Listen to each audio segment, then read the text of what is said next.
నమస్తే. మనతో పాటు బహుజన్ సమాజ్ పార్టీ తెలంగాణ రాష్ట్ర అధ్యక్షులు ఇబ్రాహిం శేఖర్ అన్న ఉన్నారు. సో మాట్లాడదాం. ఇటు రిజర్వేషన్ అంశం తలెత్తింది అండ్ ఇంకోవైపు రాష్ట్రంలో అండ్ అలాగే దేశ రాజకీయాల గురించి, స్పెషల్గా ఇప్పుడు 2028 ఎలక్షన్లు, దానికి ముందు జిహెచ్ఎంసీ ఎలక్షన్స్, దీంట్లో బీఎస్పీ ఏ విధంగా ఎంత మాత్రం ప్రభావం చూపిస్తుంది అని చూసి వీటన్ని అంశాలు మాట్లాడదాం. అన్న నమస్తే. జై భీమ్. జై భీమ్. సో ఫస్ట్గాన ఎట్లున్నారు? ఫైన్. సో మీ గురించి కొద్దిగా, అంటే మీరు సోషల్ మీడియా కావచ్చు, ఇలాంటి చాలా వరకు ప్రచారంలో చాలా తక్కువ కనిపిస్తుంటారు కాబట్టి, సో ఫస్ట్గా మీ గురించి కొంచెం బ్రీఫ్ చేసి దాని త్రూ మనం వెళ్దాం. సో మీ గురించి చెప్పండి. నా పేరు ఇబ్రాహిం శేఖర్. మా సొంత విలేజ్ బాలాపూర్ గ్రామం, రంగారెడ్డి జిల్లా, సరునార్ మండలం. అంటే బాగా బాలాపూర్ దేని ఫేమస్ అంటే గణేషుని, బాలాపూర్ గణేష్ ఫేమస్. గణేషుని ఫేమస్ ఆ ఊరు. ఆ ఊరికి నేను సర్పంచ్గా చేసిన. ఓకే. 2006 2001 నుంచి 2006 వరకు. ఓకే. ఇండిపెండెంట్గా చేసిన. తర్వాత మళ్ళీ నేను 2006లో కూడా జనరల్గా ఇండిపెండెంట్గా పోటీ చేసిన. మళ్ళీ సర్పంచ్ ఒక 250 ఓట్లతో ఓడిపోయినాం. ఓకే. మళ్ళీ ఎంపీటీసీ పోటీ చేసిన, మళ్ళీ ఓడిపోయినాం. తర్వాత నేను 2009లో ఎంఆర్పిఎస్ నుంచి స్టేట్ వైస్ మన ఎమ్మెల్యేగా పోటీ చేసినాం మహేశ్వరం నుంచి. అప్పుడు కూడా ఓడిపోయినాం. 2013లో మళ్ళీ కౌన్సిలర్గా పోటీ చేసిన, పూలే అంబేద్కర్ కాన్స్టిట్యూన్సీ అంటే 11. అప్పుడు కౌన్సిలర్గా గెలిచిన. నేను గెలిచి బీఎస్పీ పార్టీలో జాయిన్ అయినప్పుడు నేను. తర్వాత మళ్ళీ 2020లో మళ్ళీ కార్పొరేటర్గా పోటీ చేసిన, గెలిచిన. మళ్ళీ టీఆర్ఎస్, కాంగ్రెస్, బీజేపీ 3 పార్టీలు ఉండే. టీఆర్ఎస్తో లాబీ చేసి డిప్యూటీ మేయర్కి ఎన్నికై ఇది బీఎస్పీ విజయం అని, ఇది మాయావతి గారికి తెలంగాణ నుంచి గిఫ్ట్ అని, తెలంగాణలో కాంచీరామ్ సిద్ధాంతం మళ్ళీ ప్రారంభమైందని ఆ రోజు డిక్లేర్ చేయడం. ఎట్లా లాబీ ఎట్లా చేసారు? టీఆర్ఎస్ పార్టీ అప్పుడు చాలా బలంగా ఉన్న పార్టీ, అలాంటి దానికి మీరు లాబింగ్ చేసి మళ్ళీ ఇది గిఫ్ట్గా అని చెప్పేసి ఎట్లా లాబింగ్ ఎట్లా చేసారు? మీరు ఎవరితో మాట్లాడారు? రాజకీయాలలో ఎట్లుంటుంది అంటే శత్రువులకు ఇద్దరు పడనప్పుడు వేరే వాళ్ళతో ఎవరైనా అవసరం ఉంటే ఇంకెవరైనా ఆలోచన చేయరు, వాళ్ళ అవసరమే ముఖ్యం ఉంటుంది. అంటే మానవర్ కాంశీరామ్ సార్ ఒక మాట చెప్తాడు, మన శక్తి ఇతరుల అవసరం మనకు అవకాశాన్ని ఇస్తుందని చెప్తాడు సార్. అంటే కాంశీరామ్ గారిని, ఆయన జీవితాన్ని ఆయన మొత్తం కూడా అధ్యయనం చేసి అందులో ఒక సెంటెన్స్ ఉంటుంది. అది అట్లా ఆ రోజు 32 మంది కార్పొరేటర్లు గెలిచిన సందర్భంలో టీఆర్ఎస్కు నా అవసరం వచ్చేది. వాళ్ళు అడిగితే నేను డిప్యూటీ మేయర్ పదవి ఇస్తేనే మద్దతు ఇస్తానని చెప్పిన. అంతకంటే ముందే నాకు ప్రాక్టీస్ ఉంది. ఓకే. అంటే ఇప్పుడు నేను సర్పంచ్ చేసిన కాబట్టి, నేను సర్పంచ్ ఓడిపోయినప్పుడు వార్డు మెంబర్లు నేను గెలిపించుకున్నా కదా, వార్డు మెంబర్ గెలిపించుకొని మళ్ళీ అప్పుడు నేను లాబీ చేసి మన డిప్యూటీ సర్పంచ్ పోస్ట్ కూడా ఇప్పించిన నేను వేరే వాళ్ళకు. అదేవిధంగా ఎంపీటీసీ పోటీ చేసి ఓడిపోయినప్పుడు నేను లాబీ చేసి ఎంఐఎంకు అంటే క్లియర్గా అప్పుడు సలహా చేసి మద్దతు చేసి అప్పుడు నేను మండల్ వైస్ ప్రెసిడెంట్ కూడా అయ్యేటట్టు మనం మద్దతు ఇచ్చినాం ఆ రోజు. మనం మా బాలాపూర్లో వ్యవసాయ బ్యాంకు, గ్రామీణ బ్యాంకులో కూడా మా బ్రదర్ కజిన్ ఒక ఆయన గెలిస్తే ఆయనను వైస్ చైర్మన్గా చేసినాం. మళ్ళీ ఒక బీసీ కురుమతను కూడా గెలిపించి డైరెక్టర్గా వైస్ చైర్మన్ చేసినారు. ఈ ప్రాక్టీస్ నాకు ఉంది. అంటే లాబింగ్ చేస్తూ పొలిటికల్ లాబింగ్ చేసే ప్రాక్టీస్ నాకు ఉన్నది. ఇదే ప్రాక్టీస్ నేను ఇక్కడ కార్పొరేటర్ ఉన్నప్పుడు కూడా ప్రాక్టీస్ చేసిన. నేను కౌన్సిలర్ అయినప్పుడు కూడా నన్ను కాంగ్రెస్ విస్మరించినప్పుడు అప్పుడు 4 బీసీ చైర్మన్ ఉండే, 4 బీసీ చైర్మన్ తయారు చేసినాక అది పెద్ద చర్చ జరిగింది. అది లాస్ట్కు అందులో ఏం సఫలం కాలేదు, కానీ డిప్యూటీ మేయర్గా మాత్రం సఫలం కాగలదు. సో ఇదే విధంగా లాబింగ్ చేస్తూ ఇప్పుడు మాయావతి దగ్గర మార్కులు కొట్టేసి ఇప్పుడు తెలంగాణ చెప్పుకున్నారా? అట్లేం లేదు. నేను 2011 అంటే 2001లో నేను సర్పంచ్ చేసిన. ఎంఆర్పిఎస్లో జాయిన్ అయ్యి స్టేట్ వైస్ ప్రెసిడెంట్ కూడా పనిచేసిన. ఆంధ్రప్రదేశ్ సర్పంచ్ సంఘం అధ్యక్షుడు కూడా పనిచేసాను నేను. 2011లో నేను బీఎస్పీలో జాయిన్ అయినాక స్టేట్ సెక్రటరీగా పదవి తీసుకొని చాలా పోరాటాలు చేశాను. నేను ఒక 100-200 వెహికల్స్ ఆర్గనైజ్ చేసి మీటింగ్లకు వచ్చేవాడిని. సో అప్పుడే గెలిచా, కానీ నేను ఎప్పుడు ప్రెసిడెంట్గా ప్రయత్నం చేయాలి, గెలవాలనే కష్టతోనే పనిచేసుకుంటూ వచ్చిన. బీఎస్పీ నుంచి కూడా 2018లో నేను పోటీ చేసిన. ఆ రోజు గెలవలేకపోయినాం, అంటే గెలవలేదు, పోరాటమై జరిగింది. గ్రామం తిరిగినాము. ఇప్పుడు అట్లా కొంచెం క్యాటర్ తక్కువ ఉండే, అప్పుడు బీఎస్పీ పార్టీ క్యాటర్ తక్కువ ఉండే. అట్లా మనకు మొదటి నుంచి ఫైటింగ్ అలవాటు ఉన్నది. ఈ ఆర్ఎస్ ప్రవీణ్ కుమార్ పోయిన తర్వాత ఇక కొంచెం పార్టీ వీక్ అయిపోయింది. ఈడికి వస్తాము. దీనికి ముందు మీరు ఎంఆర్పిఎస్ నుంచి బీఎస్పీకి వచ్చారు. అవు. సో ఎంఆర్పిఎస్ అంటే మనకు తెలుసు ఆ పోరాటం. సో అక్కడ నుంచి ఇటు ఎందుకు ఎంఆర్పిఎస్ని వీడాల్సి వచ్చింది, ఎందుకు బీఎస్పీలో జాయిన్ అవ్వాలి? ఎందుకు ఎంఆర్పిఎస్కి వెళ్ళి బీఎస్పీకి వచ్చేదంటే, నేను సర్పంచ్గా గెలవంగానే నేను ఎంఆర్పిఎస్ లీడర్గా అంటే ఎంఆర్పిఎస్లో జాయిన్ అయినా. కాంగ్రెస్ టీడీపీలో జాయిన్ కాలే. ఎందుకంటే మా బ్రదరు మైసయ్య అని అంబేద్కర్ సంఘం అధ్యక్షుడు ఆయన. ఇప్పుడు ఆయన నుంచి కొంచెం మనం బాబాసాహెబ్ అంబేద్కర్ సిద్ధాంతాన్ని స్వీకరించినాం కాబట్టి ఆ వైపు పోలే నేను. ఆయన సహకారంతోనే ఆయన్నే మనకు ఈ సర్పంచ్ రేటు మనం ఆయన గెలిపించడం జరిగింది మనకు. మా ఊళ్ళో మా ఫ్రెండ్స్ కానీ అందరు కలిసి గట్టి అందరూ కృషి చేసినాం కాబట్టి గెలిచినాం ఆ రోజు మనం. అయితే గెలిచిన తర్వాత మళ్ళీ నేను సర్పంచ్ జనరల్ పోటీ చేసినప్పుడు కావచ్చు, లేకపోతే నేను కౌన్సిలర్ పోటీ చేసినప్పుడు కావచ్చు, ఎంఆర్పిఎస్ పోరాటం అనేది అంటే దానికి అవసరం గుణంగా ఇతర పార్టీల వైపు మద్దతు పోవడం అనేది నేను కింద క్యాడర్ చేసుకునేది పొలిటికల్గా కొంచెం అది ఇబ్బంది అయ్యే పరిస్థితి కనబడ్డది నాకు. అంటే ఎంఆర్పిఎస్లో మీకు ఆ స్పేస్ దొరకలేదు కింద అకాడమీ. అంటే ఇప్పుడు మన నిర్ణయం ఒకటి ఉంటుంది, పైన నిర్ణయం ఒకటి ఉంటుంది కదా ఆటోమేటిక్గా. కాబట్టి అక్కడ ఏమైపోయిందంటే క్లియర్గా నేను కాంచీరామ్ సార్ పూర్తి చరిత్ర మొత్తం చదివిన తర్వాత ఇక రాజకీయంగా బహుజన రాజకీయాలు చేయాలంటే బీఎస్పీ ఒకటే మార్గం అని చెప్పి బీఎస్పీలో జాయిన్ కావడం జరిగింది. జరిగి అటు నుంచి పోరాటం కొనసాగించుకుంటూ వస్తున్నాం మనం. ఆర్ఎస్ ప్రవీణ్ కుమార్ పోయిన తర్వాత కొంచెం పార్టీ వీక్ అయినట్టు అదంతా మీకు అనిపించింది. అంటే ఆర్ఎస్ ప్రవీణ్ కుమార్ సార్ ఉన్నప్పుడు మీరు కూడా బీఎస్పీలో ఉండే కాబట్టి అప్పుడు ఆ వేవ్, ఆ ఉత్సాహం, ఊపు చూస్తే కంప్లీట్గా నెక్స్ట్ ఎలక్షన్ టైంలో ఒకవేళ బీఎస్పీ ఇన్ని సీట్లనే గెలుచుకుంటుండొచ్చు, డిసైడింగ్ ఫ్యాక్టర్లు ఉంటుంది అని చెప్పేసి అంత ఊపు వచ్చిన సడన్గా పడిపోయి ఇప్పుడు గ్రాఫ్ కంప్లీట్గా పడిపోయింది. సో దాన్ని క్యాచ్ చేసే ప్రయత్నం మళ్ళీ క్యాచ్ చేస్తామని అనిపిస్తుందా మీకు? మీరు చీఫ్గా ఉన్నారు ఇప్పుడు. అంటే అక్కడ అంటే అప్పుడు నేను ప్రవీణ్ కుమార్ గారు ఉన్నప్పుడు కూడా నేను ఉన్నా పార్టీలో, స్టేట్ జనరల్ సెక్రటరీగా ఉన్నా. ఏమైంది అంటే ఒక మూమెంట్ అంతా గమనించిన కొద్దిగా అంటే ప్రవీణ్ కుమార్ ఇమేజ్ని చూసుకొని డీజీపీ పోస్ట్ చూసుకొని జనరల్గా ఈ డౌన్ ట్రాడన్స్ కదా ఈజీగా ఒక సిఐ ఎస్ఐ అంటే కొంచెం అట్రాక్టివ్ అయ్యే పరిస్థితి ఉంటుంది. డీజీపీ గారు కాబట్టి ఆటోమేటిక్గా ఇంకోటి అయినా స్వేరోస్ మీద కొంచెం కాబట్టి కొంచెం పబ్లిసిటీ ఉండే. అట్లా సిద్ధాంతాన్ని బేస్ చేసుకొని కాకుండా ఇమేజ్కి అట్రాక్ట్ కావడం అనేది కొంచెం ఫెయిల్యూర్ కారణం అని నేను భావిస్తున్నాను పర్సనల్గా. మీరు సిద్ధాంతం బేస్ అయ్యించినట్టు ఇప్పుడు మేము సిద్ధాంతం మీద ఉన్నాం. ప్రవీణ్ కుమార్ గారు ఉన్న బీఎస్పీలో ఉంటాం, లేకున్నా బీఎస్పీ ఉంటాం. ఇక మేము ఇంకా ఇప్పుడు విజయం సాధించిన బీఎస్పీలో ఉంటాం, లేకున్నా బీజం ఉంటాం. ఇదే సిద్ధాంతం కనుక. ఎందుకంటే కారణం ఏంటంటే కౌన్సిలర్ కూడా పూలే అంబేద్కర్, సావు మహారాజ్, పెరియార్, నారాయణ, కాంశీరామ్ సార్ ఇట్లా ఫోటోలు పెట్టుకొని బైంజీ గారి ఫోటోలు పెట్టుకొని గెలిచినాం. కాబట్టి మేము గెలిపోవడంలోకి అటు ఇటు పోయేది కాబట్టి అక్కడ కొంచెం ఆ ఇమేజ్ రిఫ్లెక్ట్ చేసిందేమో ఈ సమాజాన్ని, అది కొంచెం తప్పిదం చేసిరేమో అని అనిపించింది. అట్లా అక్కడ ఆయన నిజంగానే అనుకున్నట్టే ఆయన వెళ్ళిపోవడం జరిగింది. అంటే అనుకున్నారా, ముందే అనుకున్నారా ఈ విధంగా వచ్చి ఆయన వెళ్ళిపోతారేమో అని చెప్పేసి? అప్పుడేం అనుకోలే కానీ కొంచెం తొందరపాటు చర్యలు అయితే కనబడేది ప్రవీణ్ కుమార్ గారివి. చాలామంది కొంచెం నర్వస్ కావడం అంటే చాలా ఆవేశంగా పోవడం అనేది బహుజన మూవ్మెంట్ అంత ఈజీ కాదు కదా. ఈ దేశంలో డబ్బును గెలవడం ఈజీ కానీ కులాన్ని గెలవడం అంత ఈజీ కాదు. బహుజన్ సమాజ్ పార్టీ విజయం అంటే టోటల్గా కులాన్ని, కుల ఆధిపత్యాన్ని గెలవడం కదా.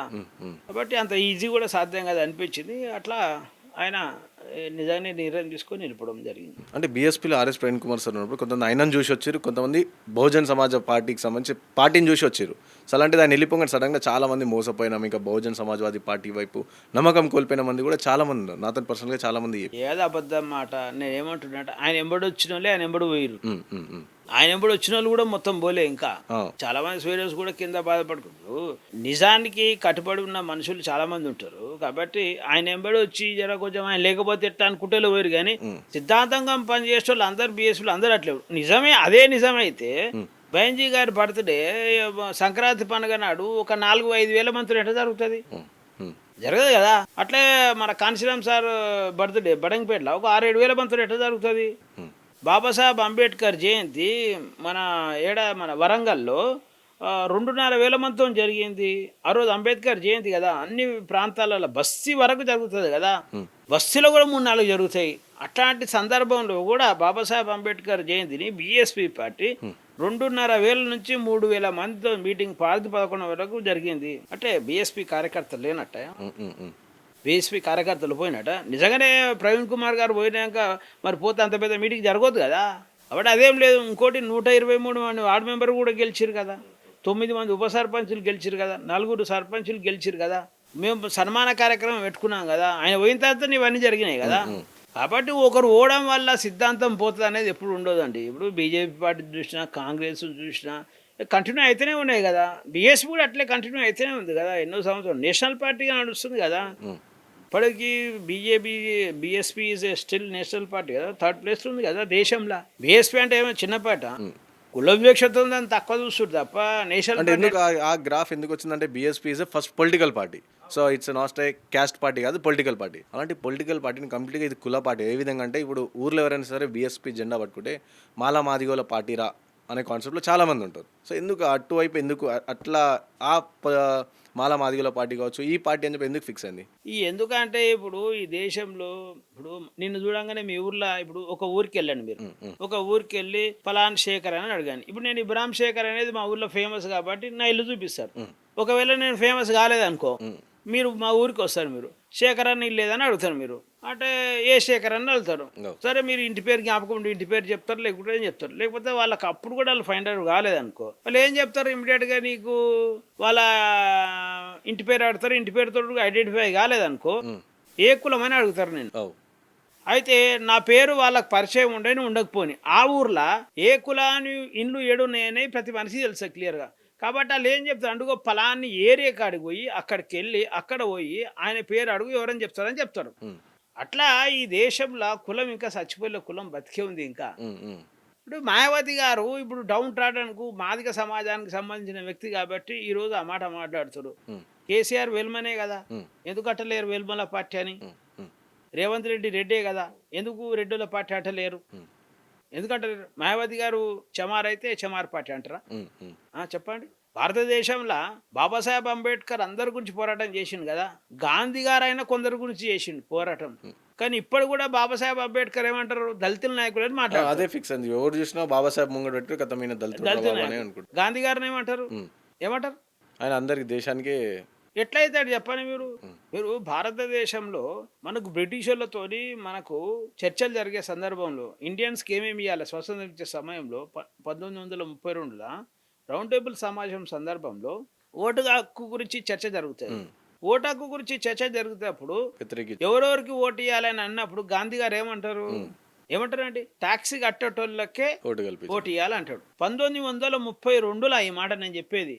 ట్యాక్సీ కట్టేటోళ్ళకే ఓటు ఇవ్వాలి అంటే ఆ రోజు డబ్బే లేదు, ట్యాక్స్ ఎక్కడిది? ఆ రోజు పని చేసే జొన్నల కోసము, బియ్యం కోసము, వాటి కోసము ఈ వస్తు మార్పిడి జరుగుతుండే అప్పుడు ఆ సమయంలో 32లో. మరి డబ్బే లేకపోతే ట్యాక్స్ ఎక్కడ కడతారు? ఇంకా అదే నెహ్రూ గారు ఏమన్నారు ఆయన 100 ఎకరాల భూమి ఉండాలి, లేకుంటే రాజుల కుటుంబంగా వాళ్ళు అప్పుడే ఓటు ఇవ్వాలన్నాడు. సర్దార్ వల్లభాయ్ పటేల్ ఏమన్నాడు, డిగ్రీ పాస్ అయితేనే ఓటు హక్కు అన్నాడు. అంటే ఈ దేశంలో అకార్డింగ్ టు గాంధీ గారు కావచ్చు, నెహ్రూ గారు కావచ్చు, సర్దార్ వల్లభాయ్ పటేల్ గారు కావచ్చు, వీళ్ళ ముగ్గురి కండిషన్లో దేశంలో అందరికి ఓట్లున్నాయా? కానీ ఈ రోజు అయితే దేశంలో అందరికి ఓట్లున్నాయి కదా.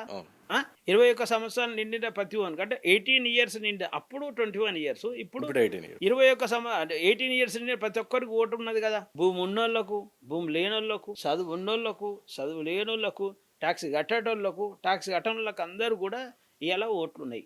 నిజమా కదా? మరి ఎట్లా వచ్చినాయి ఓట్లు? బాబాసాహెబ్ అంబేద్కర్ అప్పుడు ఏమంటాడంటే మన దేశానికంటే ముందే ఎన్నో దేశాలకు స్వాతంత్రం వచ్చింది. ఆ దేశంలో ఓటు హక్కు ఇవ్వాలంటే ఇట్లా ప్రజలకు భూమి, డబ్బు, చదువు అనే కండిషన్లు పెట్టలేదు. ఆ దేశ పౌరుడైతే ఓటు హక్కు ఇచ్చారు, వయోజన ఓటు హక్కు ఇచ్చారు. మన దేశంలో కూడా భూమి, డబ్బు, చదువు అని కులము, మతము, లేకపోతే జెండరు, లేకపోతే పేదరికం, ధనవంతులు ఇవన్నీ ఏం లేకుండా 21 సంవత్సరాలు నిన్న ప్రతి భారతీయునికి ఓటు హక్కు ఇవ్వాలని బాబాసాహెబ్ అంబేద్కర్ గారు ఫైట్ చేస్తే మనకు ఓటు హక్కు వచ్చింది. మరి దీన్ని బట్టి చెప్పండి, గాంధీ గారి ప్రపోజల్ వల్ల ఈ దేశంలో అందరికి ఓట్లు వచ్చినాయా? వస్తాయా? నెహ్రూ గారి వల్ల అందరికి వస్తాయా? రావు కదా. సర్దార్ వల్లభాయ్ పటేల్ వారు వస్తాయి? రావు కదా. బాబాసాహెబ్ వల్లనే అందరికి వచ్చినాయి కదా. నిజంగా వాస్తవానికి ఈ దేశంలో గాంధీ గారైనా, నెహ్రూ గారైనా, సర్దార్ వల్లభాయ్ పటేల్ వీళ్ళు కొందరు మనుషులే. వీళ్ళు బాబాసాహెబ్ అంబేద్కర్ ఈ దేశంలో అందరి మనిషి. కానీ బాబాసాహెబ్ అంబేద్కర్ దళితుడు కావడం వల్ల, వాళ్ళ అగ్రవర్ణాలు కావడం వల్ల వాళ్ళు కొంతమందికి మేలు చేసిన ఉమ్, ఈ దేశంలో వాళ్ళందరినీ అందరు వాళ్ళలాగా చూస్తున్నారు. కానీ బాబాసాహెబ్ అంబేద్కర్ అందరికీ భారతదేశంలో అందరికీ ఓటు హక్కు ఇచ్చిన కొందరు వాడు చూస్తున్నారు. సపోజ్ మీరు ఓ ఎగ్జాంపుల్ చెప్తాను మీకు నేను. ఈ భూమి మీద 2 రకాల జీవులు ఉంటాయి, ఉమ్, మనుషులు జంతువులు. ఈ భూమి మీద 2 రకాల జీవులు, మనుషులు జంతువులు. ఓట్లు మనుషులకు ఉంటాయా జంతువులకు ఉంటాయా? మనుషులకు ఉంటాయి కదా. మనుషులకు ఉంటాయి, జంతువులకు ఉండయి. నెహ్రూ గారు ట్యాక్సీ కడితేనే ఓటు హక్కు ఇవ్వడు. మీరు ట్యాక్సీ కడుతురా? ఇలా ఉమ్, కడుతురా? మీరు ట్యాక్సీ అంటున్నా, ఉమ్, కడుతురా ఈరోజు మీరు? లేదు. లేదు అంటే మీకు ఓటు లేదు. అంత సంపాదన లేదు అవునా కాబట్టి కదా? కట్టాం. అంటే నువ్వు దేంతో సమానం ఇవ్వాలా? ఉమ్, జంతువుతో సమానం. అవునా? ఉమ్, నెహ్రూ గారు తీసుకుందాం, 100 ఎకరాలు ఉంటేనే భూమి అన్నాడు. మీకు 100 ఎకరాలు ఉందా? లేదు. లేదు అంటే మీకు ఓటు లేదు. అంటే మీరు జంతువుతో సమానం. ఉమ్, మీరు డిగ్రీ పాస్ అయ్యారు కదా, డిగ్రీ పాస్ అయ్యి ఉండొచ్చు, కానీ మిగతా ఈ కండిషన్స్ లేవు కదా. భూమి, డబ్బు, చదువు లేదు కదా, భూమి డబ్బు లేదు కదా, అవును. అంటే మీకు కూడా ఓటు లేదు. అంటే మీరు జంతువుతో సమానం. ఉమ్, అట్లా ఈ దేశంలో ఎవరికైతే భూమి, సంపద, డబ్బు లేని వాళ్ళందరినీ కూడా జంతువులు అన్నది. ఉమ్, ఎవరన్నారు? గాంధీ గారు అన్నారు, నెహ్రూ అన్నారు, సర్దార్ వల్లభాయ్. కానీ ఈ దేశంలో అందరినీ మనుషులు చేసిన మహానీయుడు బాబాసాహెబ్ అంబేద్కర్. వీళ్ళందరూ ముగ్గురు కంటే బాబాసాహెబ్ గొప్పోడా? వీళ్ళు ముగ్గురు గొప్పలా? ఉమ్, ఎవరు గొప్పలండి చెప్పండి మీరు. ఉమ్, ఈ దేశంలో కోట్ల మంది ప్రజలను జంతువులు చేసిన వాళ్ళను గొప్పలు అంటారు. ఈ దేశంలో అందరి మనుషులు చేసి హక్కులుండి ఈరోజు ప్రజాస్వామ్యాన్ని నిలబెట్టేదే ఓటింగ్ కదా. అవును. వాళ్ళ నిలబెట్టిన మనిషిని ఏమో ఇలా దళితుల లీడర్ అంటారు, అందరు లీడర్ కాదంటున్నారు. ఇదే ఈ దేశంలో ఉన్న కుల వ్యవస్థ అంటున్నా. ఇంకా అందుకే నేను బీఎస్పీ పార్టీలో జాయిన్ అయినా. ఉమ్, కారణం ఏంటంటే కాంగ్రెస్ పార్టీలో బాబాసాహెబ్ అంబేద్కర్ బొమ్మ ఉండదు కదా. ఉంటుందా? ఉండదు. బీజేపీలో ఉంటుందా? ఉమ్, టీఆర్ఎస్లో ఉంటుందా?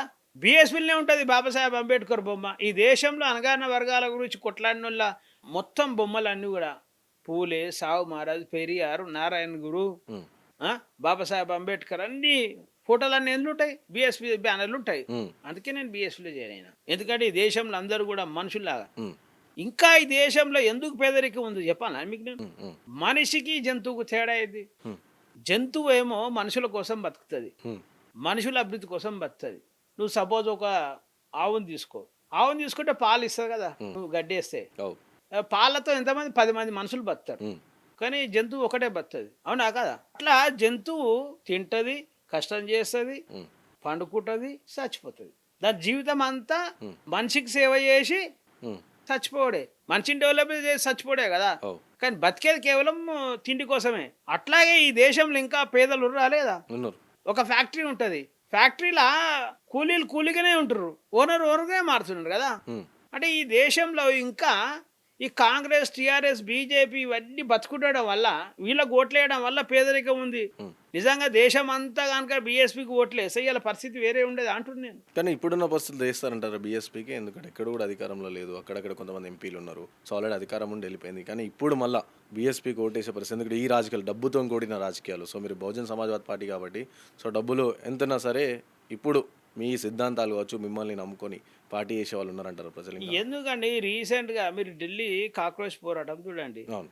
కేవలం విద్యార్థులే కదా. విద్యార్థులు 15 సంవత్సరాల నుంచి ఈ బీజేపీ పార్టీ దేశాన్ని పాలిస్తుంది కదండి. అవునా? లక్షల కోట్ల రూపాయలు బీజేపీ దగ్గర ఉన్నాయి ఎలా. ఉమ్. మరి ఏది గెలిచింది? విద్యార్థుల పోరాటం గెలిచిన, లక్షల కోట్లు గెలిచినాయి. విద్యార్థుల పోరాటం గెలిచింది. మరి ఎందుకు గెలవదు? బీఎస్పీ కూడా గెలుస్తుంది. ఉమ్, భారతదేశంలో స్వతంత్ర పోరాటం చూసింది మీరు. ఉమ్, స్వతంత్ర పోరాటంలో ఇంగ్లీష్ వాళ్ళ దగ్గర డబ్బు ఉంది, అధికారం ఉంది, ఆయుధాలు కూడా ఉన్నాయి. ఇంగ్లీష్ వాళ్ళు గెలిచిరా? భారతీయుల స్వతంత్ర పోరాటం గెలిచిందా? ఉమ్, భారతీయుల ఆత్మగౌరవ పోరాటమే గెలిచింది కదా. ఉమ్, అవునా కదా? అవును. నాడు కూడా డబ్బు గెలవలేదు. రీసెంట్గా విద్యార్థుల ఉద్యమం గెలిచింది. ఉమ్, విద్యార్థులనే మోడీ గారు అయితే భయపడే పరిస్థితికి అయితే వచ్చింది కదండి దేశం అంతా. ఉమ్. కాబట్టి నిజాన్ని ఎక్స్పోజ్ చేయగలిగే లీడర్ వచ్చినప్పుడు ఉమ్. ఖచ్చితంగా గెలుస్తుంది. కాబట్టి ఈ దేశంలో మాయావతి గారి నాయకత్వాన మంచి ఒక విప్లవం రాబోతుందనే విషయం స్పష్టం చేస్తున్నాం. దానికి సంకేతమే ఉమ్, లాస్ట్ మన కాంశీరామ్ గారి వర్ధంతి రోజు 20 లక్షల మంది ఉమ్. ఏ పార్టీకైనా ఒక రోజు ముందు లక్షల మంది వచ్చింది మీరు చూసారా ఈ దేశంలో ఎప్పుడైనా? ఉమ్. మరి అది జరిగింది కదా లక్నోలో. కానీ ఎంతమంది వచ్చినప్పుడు మళ్ళీ ఓటుగా ఎందుకు టర్న్ అవుతలేదు? 20 లక్షల మంది వచ్చిరా, 20 లక్షల మంది ఓటేస్తే కొన్ని సీట్లు గెలుస్తాయి, ఎందుకు టర్న్ అవ్వట్లేకపోతే? ఇప్పుడు రాబోతుంది ఉత్తరప్రదేశ్లో ప్రభుత్వం. ఉమ్, వస్తుంది ఎందుకు? 100% ఉత్తరప్రదేశ్లో బీఎస్పీ వస్తుంది. మాయావతి గారు మళ్ళీ ముఖ్యమంత్రి అవుతారు ఈసారి. సో అయితే మీరు రీసెంట్గా ఇప్పుడు చెప్పారు కాబట్టి కాక్రోచ్ జనతా పార్టీ అని చెప్పారు. సో అది విద్యార్థులు ఎంత గట్టి ఉద్యమం చేశారో అంతే గట్టిగా సోషల్ మీడియా వేదికగా ప్రచారమైంది, చాలా పెద్ద ఎత్తున ప్రచారమైంది. సో కాబట్టి ఇప్పుడు బీఎస్పీ కూడా మీరు అంటారు వాళ్ళు ఎట్లయితే గెలిచారో డబ్బు లేదు, విద్యార్థులు గెలిచారు. సో మాకు కూడా డబ్బు అవసరం మేము గెలిచినాం. దాంతోపాటు సోషల్ మీడియా వేదిక కూడా ఉండాలి, జనాల్లో ఉండాలి, జనాల్లో ఎక్కువగా నానాలి. సో అలాంటిది మీ సోషల్ మీడియా చూసుకుంటే ఇప్పటివరకు గతంలోకి ఇప్పుడైతే కంప్లీట్గా సోషల్ మీడియాలో చాలా దూరంగా ఉంటుంది. సో ఎందుకు అట్లా సోషల్ మీడియాలో కావచ్చు, యువత కావచ్చు, ఎందుకు మీరు ఆకట్టుకోలేకపోతున్నారు? అయితే అభిజిత్ ఆయన ఇప్పుడు కాక్రోచ్ లీడర్ ఉన్నాడు కదా, అవును. ఎన్నడూ తెలుసు అందరికీ ఆయన. అది సీజేపీ పెట్టిన తర్వాత తెలుసు. బీజేపీ పెట్టిన అంతకుముందు ఏం తెలియదు కదా, మొన్నే ఎక్కువ మంది తెలుసు. అట్లా మాది కూడా నేను సోషల్ మీడియా వేదికగా తెలుసు ఆయన, సోషల్ మీడియా వేదికగా తెలుసు ఆయన అందరు. అది కూడా అందరికి తెలియదు కదా, అది కూడా అందరికీ ఏం తెలియదు. సోషల్ మీడియా అబ్జర్వేషన్ చేసేవాళ్ళకి తెలుసు, కానీ ఇవాళ దేశం అందరికీ తెలుసు ఆయన. సోషల్ మీడియా అబ్జర్వేషన్ చేసే మనుషులకే తెలుసు, కానీ ఇవాళ సోషల్ మీడియా అబ్జర్వేషన్ చేయని మనుషులకు కూడా తెలుసు. వాళ్ళకి ఎట్లా తెలిసింది అనుకుంటారు మీరు? అంటే ఫోర్స్ ఎక్కువైపోయింది కదా, ఇప్పుడు ఫోర్స్ ఎక్కువైపోయింది, చర్చ ఎక్కువై మౌత్ పబ్లిసిటీ స్టార్ట్ అయింది. ఆ మౌత్ స్టార్ట్ అయింది సోషల్ మీడియా వేదిక కదా నేను అంటూ. నేను సోషల్ మీడియా మనిషి కూడా మాట్లాడే చూసుకునే పరిస్థితి కాడ నుంచి ప్రజలలో చర్చ కాడికి వచ్చింది అది పోరాటం. అట్లా నేను కూడా ఆగస్టు 27 లాస్ట్ ఇయర్ నేను ప్రెసిడెంట్ అయినా. నేను మెల్లమెల్ల చేసుకుంటూ వచ్చినా కాబట్టి ఈ రోజు మీరు నన్ను పిలిచిర్రు. ఇది స్టార్ట్ అవుతుంది కదా, మీరే స్టార్ట్ చేస్తారు కదా. It gives more effect on Telangana. You see మీరు అధ్యక్షులయ్యారు, ఫస్ట్గా మీరు అధ్యక్షులయ్యారు. ఆ రోజు మీ అధ్యక్షులు అని మీ పేరు డిక్లేర్ అవ్వగానే మీకు ముందు ఏ సవాళ్ళు కనిపించినాయి మీకు? అంటే తెలంగాణ ఒక రాష్ట్రానికి ఆల్రెడీ ఇక్కడ బీఆర్ఎస్ రాష్ట్రీయ ప్రాంతీయ పార్టీ చాలా బలంగా ఉన్న పరిస్థితి మీరు వచ్చినప్పుడు, అలాగే కాంగ్రెస్ పార్టీ, బీజేపీ పార్టీ, 3 పార్టీల మధ్యలో. సో బీఎస్పీ నుంచి అంతవరకు ఉన్న ఒక వేవ్ సడన్గా వేవ్ పడిపోయిన తర్వాత ఇంకోరు వచ్చారు, వాడి తర్వాత మీరు వచ్చారు. అప్పుడు మేము ముంగటున్న సవాళ్ళు ఏం కనిపించినాయి మీకు? నేను బీఎస్పీ స్టేట్ ప్రెసిడెంట్ తీసుకుని ఒకటి నమ్మిన క్లియర్గా. నేను బాలాపూర్లో సర్పంచ్ ఇండిపెండెంట్ గెలిచిన, కౌన్సిలర్ గెలిచిన, అనదు మళ్ళీ కార్పొరేటర్ కూడా గెలిచిన. 1000 కోట్లు ఉంటాయి మా ప్రాంతంలో అందరి దగ్గర. మీ దగ్గర? నా దగ్గర 1000 మాటలు ఉన్నాయి. ఓకే, లక్షల మాటలు ఉన్నాయి, 1000 మాటలు ఉన్నాయి. కాబట్టి 1000 కోట్ల రూపాయలు ఉంటాయి. నాకు కూడా ఆఫర్ ఇచ్చారు, ఏమని డిప్యూటీ మేయర్ కాంప్రమైజ్ కమ్మని చెప్పి. ఆ కోట్లు వదిలేసుకుంటే ఇంకా నాకు డిప్యూటీ మేయర్ వచ్చింది, ఆ కోట్లు వదిలేసుకుంటే డిప్యూటీ మేయర్ వచ్చింది నాకు. కాబట్టి నాకేమంటే మనం నిజాయితీగా ఫైట్ చేయగలిగితే ఈ సమాజంలో దేనైనా సాధించదో ఒక నమ్మకం వచ్చింది. నేను తక్కువ సమయాన్ని కేటాయించి తక్కువ ఫండ్ చేసిన కాబట్టి నేను గ్రామంలో గెలవగలిగిన, మున్సిపల్లో గెలవగలిగిన. ఈరోజు నేను తెలంగాణ ప్రాంతంలో బీఎస్పీని బలం చేయాలంటే ఎక్కువ సమయం కేటాయించాలి, ఎక్కువ తిరగాలి. కాబట్టి అది కేటాయించగలిస్తే గెలవగలుగుతామన్న నమ్మకం నాకు వచ్చింది. ఎందుకంటే ఆల్రెడీ నేను గెలుచుకుంటూ వస్తున్నా కదా. నేను హ్యావ్ ఎగ్జాంపుల్ ఇన్ తెలంగాణ. ఇప్పుడు నేను ఇండిపెండెంట్గా పూలే అంబేద్కర్ కాంచీరామ్ బొమ్మలు పెట్టి, మాయావతి గారి బొమ్మ పెట్టి నేను గెలిచి నేను గెలిచి డిప్యూటీ మేయర్ అని చెప్పినా కదా నేను. కాబట్టి నిజంగా నిజాయితీగా ఫైట్ చేయగలిగితే ఈ తెలంగాణలో మార్పు తీసుకురావచ్చు అని నమ్మిన నేను క్లియర్గా. కాకపోతే టైం పడుతుంది అని చెప్పేసి మీరు అంటారు. టైం పడుతుంది 100%. తెలంగాణ ఉద్యమాన్ని మీరు గమనించండి. 10 సంవత్సరాలు కేసీఆర్ గారు ఆంధ్రుల పైసల కంటే ఎక్కువ ఆయన దగ్గర లేవు కదా. మరి ఆంధ్రలో పైసలు గెలిచిన కేసీఆర్ తెలంగాణ పోరాటం గెలిచి, తెలంగాణ ప్రజలందరూ గెలిచి వాళ్ళ ఆత్మగౌరవం కోసం ప్రజలందరూ కొట్లాడారు, ప్రజలందరూ స్వయంగా. అవునా కదా? సో అట్లా బీఎస్పీ గురించి చెప్పడానికి కూడా మేము విద్యార్థుల అమరుల వీరుల త్యాగాన్ని ఎవరన్నా విస్మరించగలరా తెలంగాణలో? సాధ్యం అవుతుందా అది? అవునా కదా? నిజాయితీగా ఫైట్ చేయగలిగితే ఖచ్చితంగా ఎప్పుడైనా డబ్బు మీద నిజాయితీ గెలుస్తుంది. అందులో చాలా ఎగ్జాంపుల్ ఉన్నాయి ప్రపంచంలో, మన భారతదేశంలో కూడా. స్వతంత్ర పోరాటం కావచ్చు, బాబాసాహెబ్ అంబేద్కర్ గాంధీ గారి పోరాటం కావచ్చు, ఉత్తరప్రదేశ్లో మాన్యవర్ కాంశీరామ్ గారి పోరాటం కావచ్చు. మీకు తెలుసు కదా, ఈ నిచ్చెనమెట్ల కుల వ్యవస్థలో చిట్ట చిరున్న కులాన్ని భారతదేశంలో అతిపెద్ద రాష్ట్రం, కొన్ని దేశాల కంటే పెద్ద రాష్ట్రమైన ఉత్తరప్రదేశ్కి, బ్రాహ్మణిజం ఆధిపత్యంలో ఉన్న ఉత్తరప్రదేశ్కి చమార్ కులస్తురాలైన పైన్ కుమారి మాయావతి గారిని 4 సార్లు ముఖ్యమంత్రి చేయగలిగింది కదా. ఈ దేశంలో బాబాసాహెబ్ అనంతరం అంబేద్కర్ సిద్ధాంతానికి ఓట్లు రావు, సీట్లు రావు, అన్ని కాంగ్రెస్లో కలిసిపోతున్న సందర్భంలో భారతదేశంలో బాబాసాహెబ్ అంబేద్కర్ ఫోటో పెట్టుకొని వార్డు మెంబర్ కూడా గెలవాలంటే భయపడే ఈ దేశంలో మనెవరు కాంశీరామ్ సార్ మానవుల ఫోటోలు అందరు పూలే, సావుమారది, పెరియార్, నారాయణ గురు, బాబాసాహెబ్ అంబేద్కర్ ఫోటోలు అన్ని పెట్టి ఎమ్మెల్యేలను, ఎంపీలను గెలిపించడం కాకుండా ముఖ్యమంత్రిని కూడా చేయగలిగింది కదా. అక్కడ డబ్బు గెలిచింది ఏమన్నా? ఆధిపత్యాన్ని ఓడగొట్టిండు కదా. అణచివేత ఏదైతే గురవుతున్న ప్రజలందరూ కూడా తిరగబడి మొత్తం ఆధిపత్యానికి వ్యతిరేకంగా, డబ్బుకు వ్యతిరేకంగా ఓట్లేసి మరి మాయావతి గారిని ముఖ్యమంత్రి చేసిన తర్వాత ఈ దేశంలో డబ్బు గెలుస్తుంది, ఆధిపత్యం గెలుస్తుంది అని మనం ఎట్లా చెప్పగలమండి? అంటే అప్పట్లో అంటే ఓకే, అప్పట్లో డబ్బు మనీ ఫ్లో అనేది అంతా లేకుండే. సో ప్రజల దగ్గర కూడా ఎక్కువ డబ్బులు లేకుండే. ఇప్పుడు కానీ ఇప్పుడున్న ప్రెజెంట్ పాలిటిక్స్ చూస్తే ఎక్కడ చూసుకున్నా పార్టీ నాయకులు పంచడమే కాకుండా ప్రజలే అడుగుతున్నారు. పలానా పార్టీ వానికి 1000 రూపాయలు ఇచ్చినా నాకు 500 ఎట్లా ఇస్తాను, వాళ్ళు వచ్చి అవసరమైతే ధర్నా కూడా కూర్చునే పరిస్థితి ఇప్పుడు ప్రెజెంట్ ఉంది. అంటే అలవాటు పడ్డారు ప్రజలు. ఇంకోవైపు మతం. ఇప్పుడు ప్రజెంట్గా ఐదర్ వాడు మన మతం కూడా అయి ఉండాలి, లేకుంటే పైసలు ఎక్కువ ఇచ్చేటోడు అయి ఉండాలి. ఈ రెండు ఉంటేనే అధికారంలోకి వస్తారు. చాలా ఇప్పుడు ప్రెజెంట్ మీరు అన్న అది గతం. సో ఇప్పుడు వర్తమానం ప్రజెంట్ చూసుకుంటే ఈ విధంగా మనీ అండ్ రిలీజన్ రెండు కీలక పాత్ర ఉన్నాయి. సో ఇందులో మీరు ఎట్లా అధిగమిస్తారు, మీరు ఎట్లా ముంగడపోతారు? ఇప్పుడు నేను ఏమంటున్నా అంటే సమాజానికి అవసరమైన సందర్భంలో పోరాటాలు వస్తాయి. ఎప్పుడైనా ఆధిపత్యం ఎక్కువైన సందర్భం కావచ్చు, మోసం ఎక్కువైన సందర్భం కావచ్చు, అవినీతి పెరిగిన సందర్భం కావచ్చు, ఎప్పుడు కూడా ఇట్లాంటి సందర్భంలో నేచర్ ఒక మూమెంట్ క్రియేట్ చేస్తుంది కంపల్సరీ. మొన్న విద్యార్థుల పోరాటం చేయలేదా? డబ్బుకు వ్యతిరేకంగా వాళ్ళు గెలవలేదా? తెలంగాణ పోరాటం రాలేదా?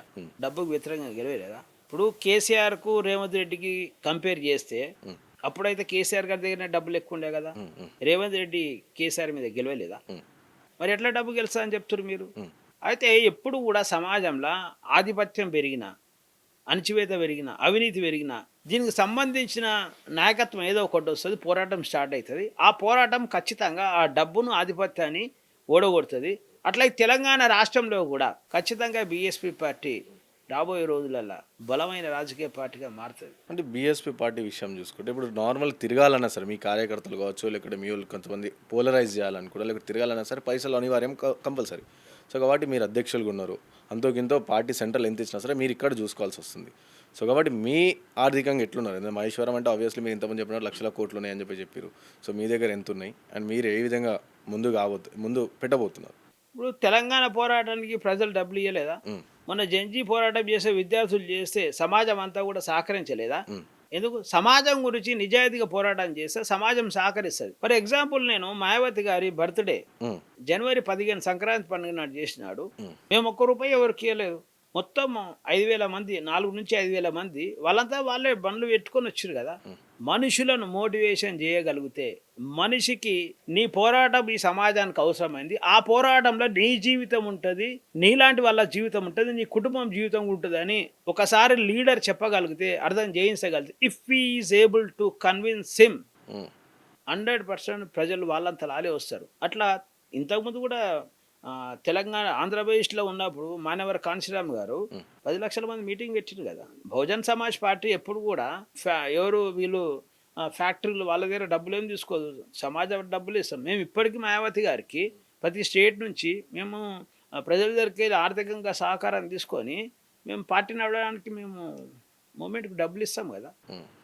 కాబట్టి ఒక లీడర్ కనుక నిజంగా ఆ ప్రజల కోసం పనిచేయగలుగుతుండు, ఈ పార్టీ ఈ సిద్ధాంతం ఇప్పుడు ఇది ఈ మనుషులను బాగు చేయగలుగుతుంది, ఇలా గురించి పోరాటం చేయగలుగుతుంది అని ఎప్పుడైతే ప్రజలకు అనిపిస్తారో ప్రజలే డబ్బులు ఇస్తారు, ప్రజలే వస్తారు. అట్లా చరిత్రలో చాలా సందర్భాలు ఉన్నాయి. ఈ తెలంగాణలో కూడా బీఎస్పీలో కూడా ఆ సందర్భం వస్తుంది. అంటే ఇప్పుడున్న పరిస్థితి చూసుకో, ఆల్రెడీ బీఆర్ఎస్ పార్టీ 10 ఏళ్ళు చూసిరు, అలాగే కాంగ్రెస్ పార్టీ ఇప్పుడు 3 సంవత్సరాలు అవుతుంది, అలాగే బీజేపీ సెంట్రల్ చూస్తున్నాం. సో ఇప్పుడున్న ఈ పార్టీలో ఇంకోటి తెలంగాణలో ఇంకో పార్టీకి స్పేస్ ఉంది, పొలిటికల్ పార్టీకి. అయితే ఇంకా వేరే పార్టీస్ కూడా పెట్టినాయి. సో అందులో మీ పార్టీ ఏ విధంగా మధ్యలో పోతే తెలంగాణకి ఏ విధంగా నమ్మకం కల్పించబోతుంది? మీరు బీఆర్ఎస్ పార్టీని చూడండి. బీఆర్ఎస్ పార్టీ యువకులకైతే పేపర్ లీకేజ్ చేసింది కదా, అవునా కదా. ఆ పార్టీ అధికారంలో అయితే పేపర్ లీకేజ్ జరిగింది కదా. దళితుల మీద దాడులు జరిగినాయి కదా, నేరెళ్ల సంఘటన తెలుసు కదా. కేసీఆర్ గారు దళితులు ముఖ్యమంత్రి చేస్తాను చేయలే కదా.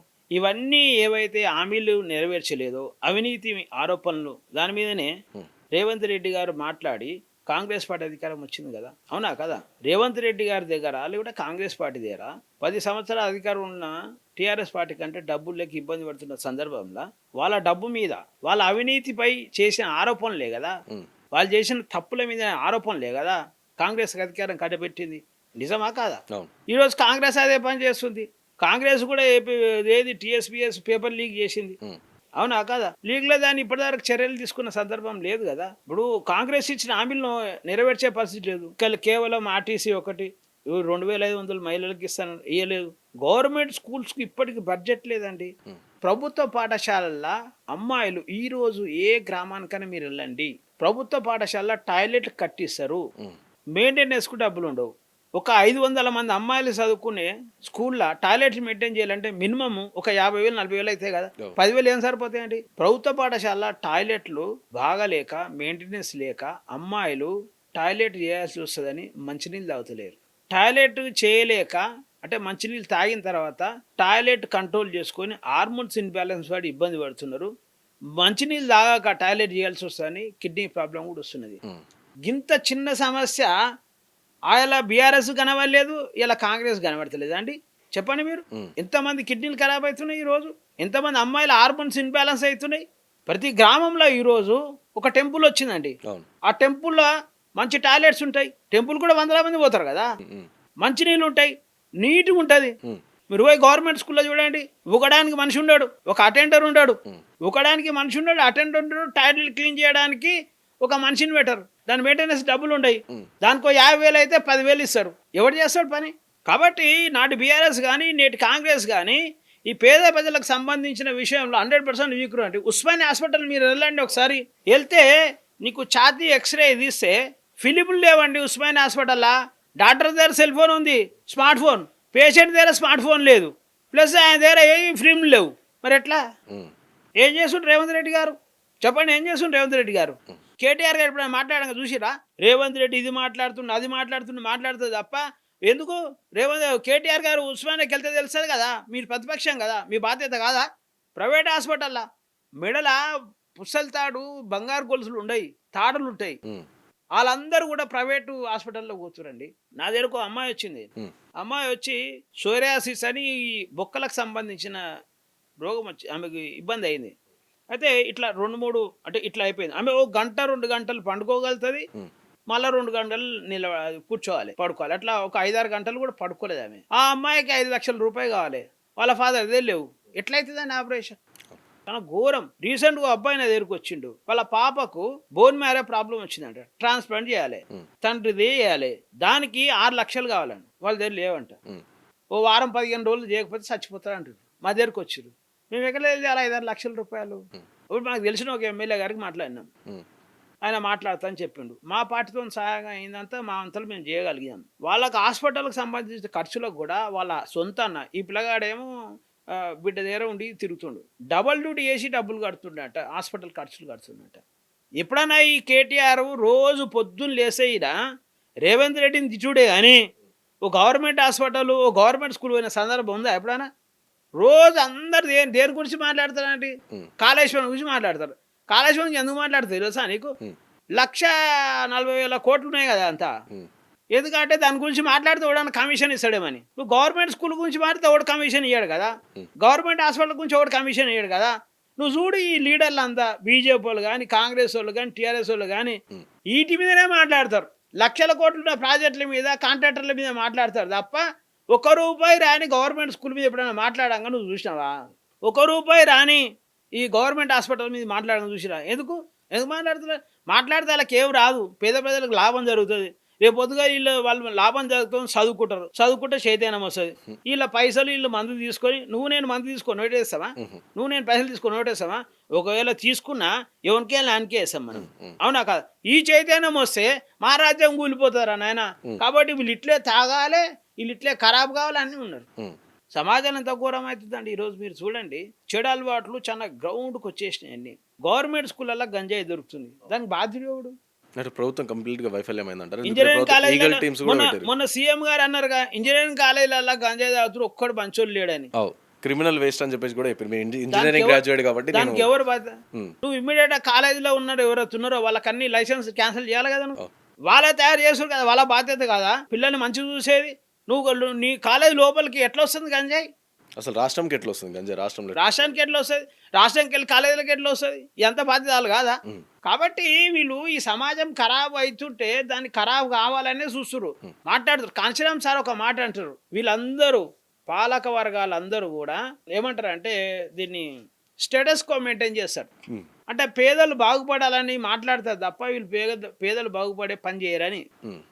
పాలక వర్గాలు అన్నీ కూడా కమ్మోళ్ళు, రెడ్డోళ్ళు, వెలుమోళ్ళు వీళ్ళంతా పాలక వర్గాలన్నీ కూడా స్టేటస్ కో మెయింటైన్ చేస్తారు సమాజంలో అంటారు. స్టేటస్ కో అంటే ఉన్నది ఉన్నట్టు ఉండాలి ఇక, కానీ మంచి గురించి మాట్లాడతారు వీళ్ళు. ఏమైంది? విద్య బాగుండాలంటారు కదా. గో టు గవర్నమెంట్ స్కూల్ అరే బాబు నువ్వు మనస్ఫూర్తిగా మంచినీళ్ళు తాగలేని పరిస్థితి నువ్వు క్రియేట్ చేయలేకపోయినావు, నువ్వేం చదువు చెప్తావు ఇంకా? ఉమ్. వాళ్ళ జీవితం ఏమవుతుంది ఇవాళ ఇంకా చెప్పు.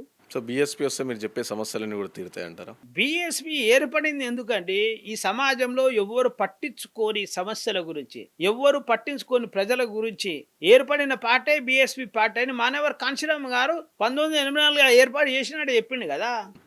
మీరు చూడండి, మాయావతి గారు ముఖ్యమంత్రి ఉన్నప్పుడు ఉత్తరప్రదేశ్లో 1,50,000 మందిని ఎవరైతే ఈ అనగారమల్ల గారిపై దాడులు అత్యాచారాలు చేసిరో జైలుకు పంపించిన చరిత్ర మాయావతి గారిది. అట్లా ఈ తెలంగాణలో ఆంధ్రప్రదేశ్లో ఎవరైనా ఇప్పటిదాకా మనలో దాడులు అత్యాచారాలు చేస్తే జైలుకు పంపించిన చరిత్ర ఉందా ఏమన్నా చెప్పండి? అందుకే ఈ దేశంలో మాయావతి గారి నాయకత్వం అవసరం అంటున్నాం మనం. నిజంగా మీరే చేస్తే, నిజంగా కాంగ్రెస్ బీజేపీ కనుక ఈ దేశంలో మంచి పనులు చేస్తే బీఎస్పీ పార్టీ ఎందుకు వస్తుందండి? ఏమవసరం ఉంటుంది సార్ చెప్పండి మీరు? ఈరోజు కూడా మనకు అధికారం కావాలని ఎందుకు మాట్లాడతాం మనం? నిజంగా బీఆర్ఎస్ కానీ కాంగ్రెస్ కానీ మంచి పనులు చేసి ఎస్సీ ఎస్టీ, ఇప్పుడు బీఆర్ఎస్ పార్టీ ఈరోజు రేవంత్ రెడ్డి మన మదిరల జరిగిందని చెప్పి కేటీఆర్ గారు అందరు మాట్లాడుతున్నారు కదా, నిజంగానే వాస్తవమా కాదా? మరి నేరల్లో అయినప్పుడు ఏమైంది? ఖమ్మం వెలుగుమట్ల నేరల్లో ఏమైందండి? దాని గురించి ఇప్పటి వరకు కాంగ్రెస్ పార్టీ ఏమన్నది? మేము వచ్చినాక న్యాయం చేసామన్నది. ఏం న్యాయం చేసింది? ఇప్పుడు వీళ్ళు వాళ్ళను వీళ్ళు విమర్శించుకొని కొన్ని రోజులు మీరు కొన్ని రోజులు మేము పాలన చేయాలని మాట్లాడతారు. అంటే బీఎస్పీ వచ్చినాక కూడా ఇదే దోవల పోదని గ్యారంటీ ఉంది? పోదు కదా. అంటే వీళ్ళు మీరు అన్నట్టు వీళ్ళు కూడా అధికారం రాకపోతే లేదు మేము అది చేసాం ఇది చేసాం పీకేసాం కట్టలు కడతాం అని చెప్పి వీళ్ళు మాట్లాడతారు. ఆబ్వియస్లీ ఎవరైనా అధికారం రావాలంటే అదే చెప్తారు. సో మీరు కూడా ఇవన్నీ కూడా ఇన్ని సమస్యలు ఇవన్నీ చేస్తామని చెప్పి చెప్తారు. చెప్పినాక తర్వాత మీరు కూడా అంటే నమ్మకం రావాలంటే ప్రజలకి మీరు ఈ దోవల పోవాలంటే ఎట్లా నమ్మాలి ప్రజలు? ఇప్పుడు నేను బాలాపూర్ సర్పంచ్ ఉన్నాడు, నేను గవర్నమెంట్ స్కూల్ రోజు విజిట్ చేస్తుంటే చదువు కూడా చెప్తుంటే నేను డబ్బు క్రియేట్ చేసి టాయిలెట్స్ గిల్లు మెయింటైన్ చేపిస్తుంటే నేను కౌన్సిలర్ అయినప్పుడు కూడా చేసిన. నేను డిప్యూటీ మేయర్ అయినాక నాకు 35,000 ఆన్యుగ్రహం వస్తుంది. 35,000 5 సంవత్సరాలు 21 లక్ష నేను టాయిలెట్ క్లీనింగ్ కేసం పెట్టించాను. ఇప్పుడు నాలాగా వేరే కాంగ్రెస్ టీఆర్ఎస్ బీజేపీ నుంచి గెలిచిన దళితులు అయితే పెట్టలేదు కదా. ఎందుకు పెట్టలేదు మరి? వాళ్ళని పెట్టనియరు.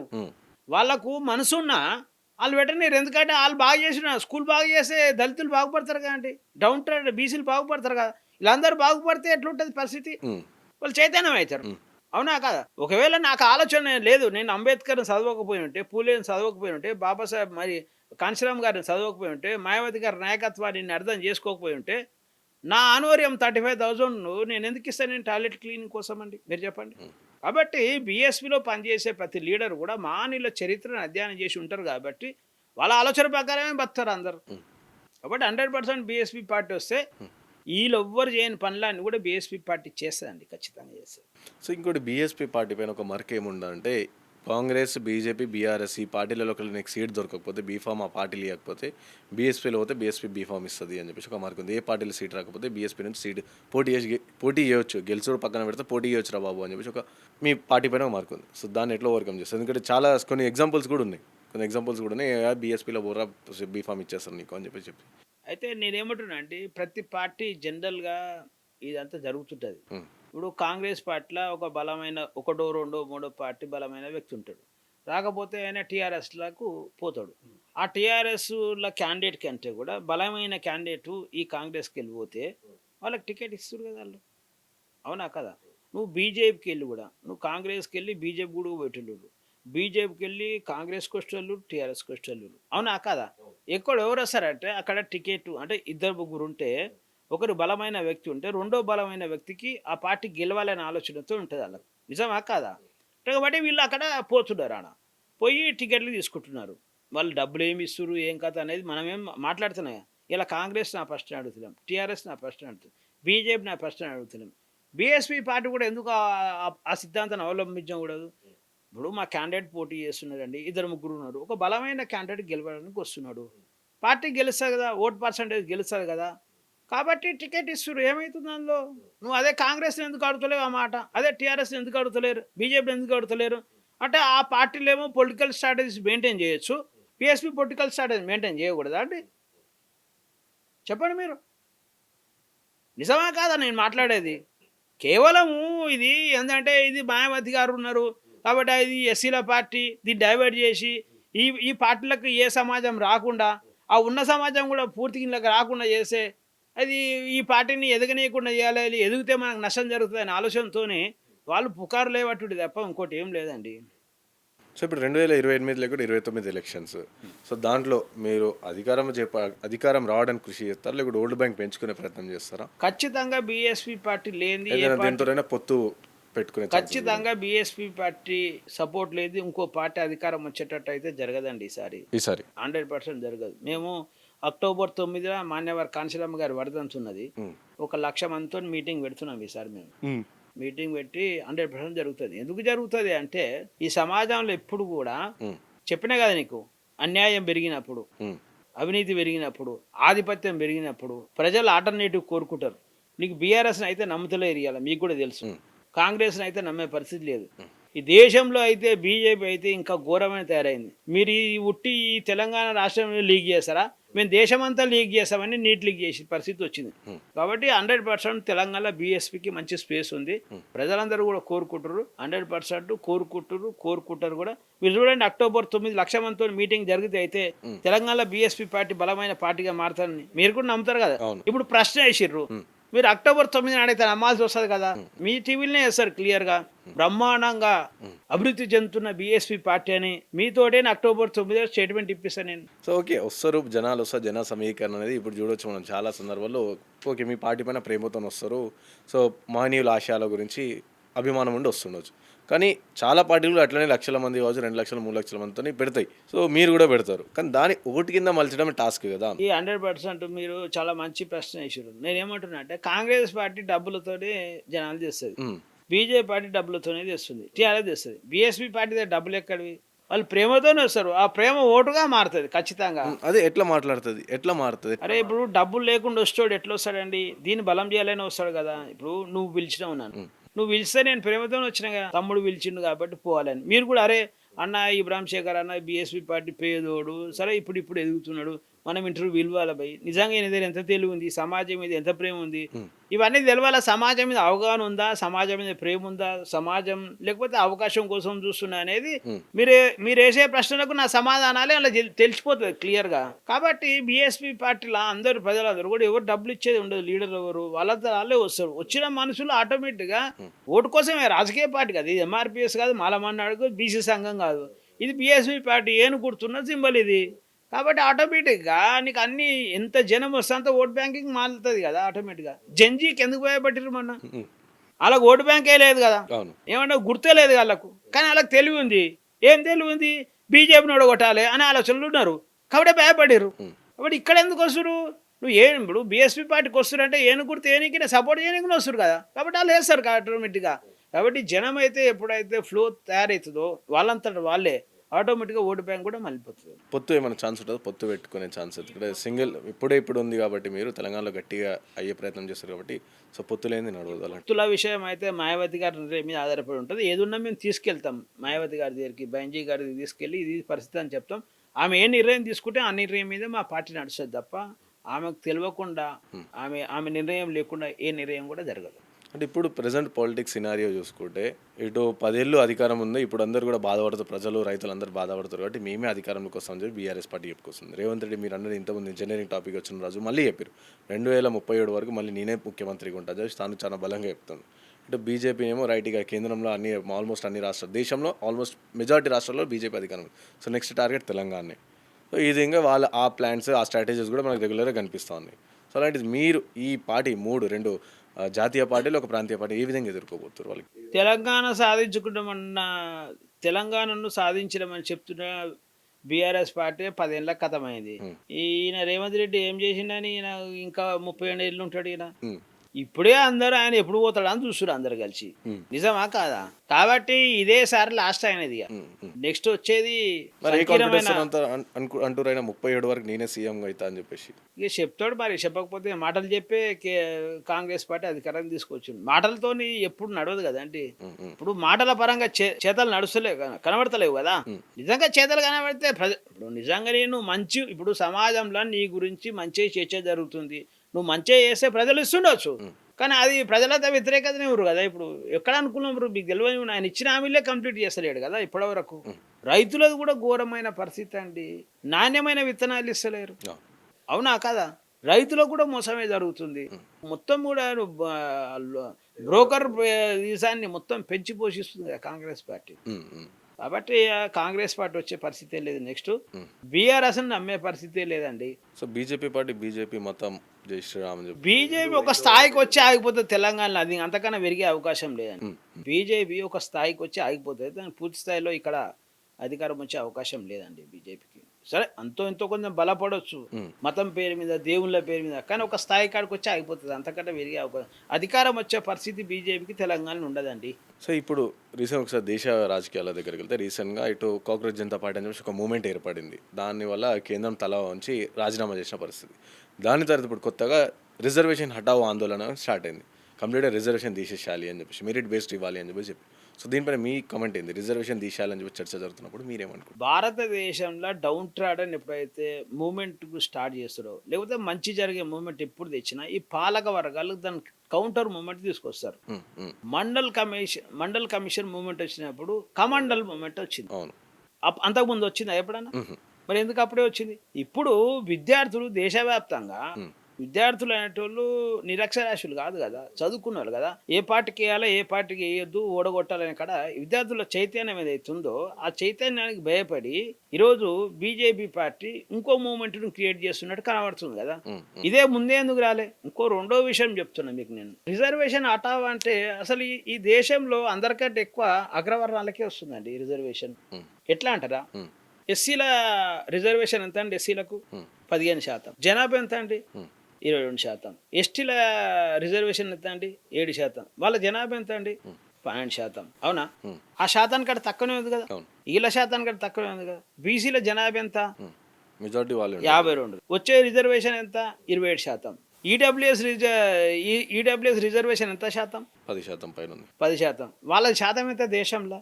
2% ఉంటారు వాళ్ళు. డబల్ ట్రిబల్ తింటున్నారు రిజర్వేషన్లా. రిజర్వేషన్ హఠావో అంటే మొదట నష్టపోయేది వాళ్ళే. ఈ దేశంలో అన్నిటికంటే ఎక్కువ రిజర్వేషన్ పొందేది అగ్రవర్ణాలు. మళ్ళీ రిజర్వేషన్లు వద్దంటారు. ఎందుకంటే ఈ రిజర్వేషన్ల వల్ల బాగుపడితే, డెవలప్ అయితే, ఎకనామికల్గా సోషల్గా ఏదో పెట్టి మాకున్న అధికారం మొత్తం భయపడుతున్నారు. సరే మీకున్న మొత్తం ఆస్తులు ఏవైతున్నాయో అందరికి ఎస్సీ ఎస్టీ బీసీలకు ఇచ్చేసేయండి. ఇచ్చి ఏం తీసాడో తీసేసేయండి. ఈ రాష్ట్రంలో ముఖ్యమైన పాయింట్ చెప్తున్నాను నేను. ఈ రాష్ట్రంలో గవర్నమెంట్ భూమి పంచుతురండి, అవునా? అసైన్ భూములు అన్నీ కూడా ప్రైవేట్ ఫ్యాక్టరీకి అన్ని తీసుకుంటారు. నేనేమంటున్నా, ఒక ప్రశ్న అడుగుతున్నా, దీని మీరు చాలా బాగా హైలైట్ చేయాలి. దీన్ని మీరు దేవాదాయ శాఖ భూములు ఎవరికి చెందాలి? ఎన్ని ఉన్నాయి? ఎవరికి ఇస్తారు? ఏ కంపెనీకి ఇస్తారు? ఏం చేశారు ఆ భూమిని? దాని గురించి ఎందుకు మాట్లాడతలేరు? అసలు భూములు లేని ఇల్లు లేని వాళ్ళకు ఇల్లు ఎందుకు ఇస్తలేరు? దేవాదాయ శాఖ భూముల అవి ఎవరివి? అది ప్రభుత్వానికి చెంతాయా లేకపోతే వేరే వాళ్ళకి చెంతాయా? అయితే ఎవరి చేతులు ఉన్నాయి? సో అందుకే మీరు దేవాదాయ మాట్లాడారు కాబట్టి కంపల్సరీ మీరు దేవుళ్ళ మీద ఎందుకు మాట్లాడతారు, వక్ఫ్ పైన ఎందుకు మాట్లాడారు అని చెప్పేసి ఒక ప్రశ్న తలెత్తుతుంది. వక్ఫ్ బోర్డు భూమి కూడా అందరికి చెందాలి కదండి, ఖచ్చితంగా చెందాలి, తప్పేందుకు? చెందాల్సిందే, అది కూడా చెందాలి కదా. ఏదైనా కానీ ఇప్పుడు ఏ దేవుళ్ళ పేరు మీద అయినా ఎవరి పేరు మీద అయినా ప్రజలదే కదా, నిజమా కాదా? ఇప్పుడు చాలామందికి ఇల్లు ఉన్నారు. ఇప్పుడు ఇందిరమ్మ పథకం కింద 5 లక్షలు ఇస్తారు కదా, ఉన్న ఇల్లు గులగొట్టుకుంటారు. 5 లక్షలు ఇల్లు అవుతుందా? అట్లే ఉంటున్నాయి చూపో. చాలా మంది బిల్లులు రాక పెండింగ్ పెట్టి అట్లే ఉన్నారు. ఉన్న ఇల్లు గులగొడుతురు, ఇల్లు కంప్లీట్ అవుతలేదు, బిల్లు వస్తలేదు. అట్లా ఇందిరమ్మ ఇల్లు పథకం వల్ల కూడా చాలా మంది పేదలు ఎస్సీలు ఇల్లు గులగొట్టుకొని కూర్చున్న పరిస్థితి ఉన్నది ఇలా.